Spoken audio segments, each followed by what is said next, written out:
আপনার কি যেন বলে আলু ভাজি দিয়ে নাস্তা করতেছি। নাস্তা করতে করতে আপনাদেরকে একটা কথা বলি, সেটা হচ্ছে আপনার আপনার কি মনে হয় বাংলাদেশে বাইক বলেন না গাড়ি বলেন, কোনোটাই কি আহ, মানে ফ্রেশ মানে ইনটেক আসে না?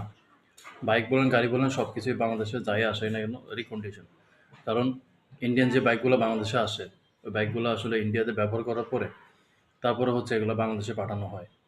কারণ একটা জিনিস যখন প্যাকেট থাকে সেটা হচ্ছে ইনটেক, আর ব্যবহার করা জিনিসগুলো এগুলো রিকন্ডিশনও বলা হয়। তার মানে আমরা বাংলাদেশিরা রিকন্ডিশন বাইকও ব্যবহার করি, রিকন্ডিশন প্রাইভেট কারও ব্যবহার করি।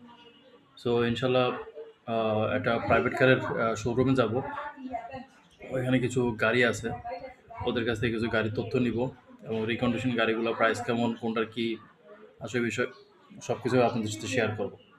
সো আগে নাস্তাটা খাওয়া শেষ করি, শেষ করে তারপরে কাজ আছে, কাজ শেষ করে দেন হচ্ছে গাড়ি শোরুমে যাবো।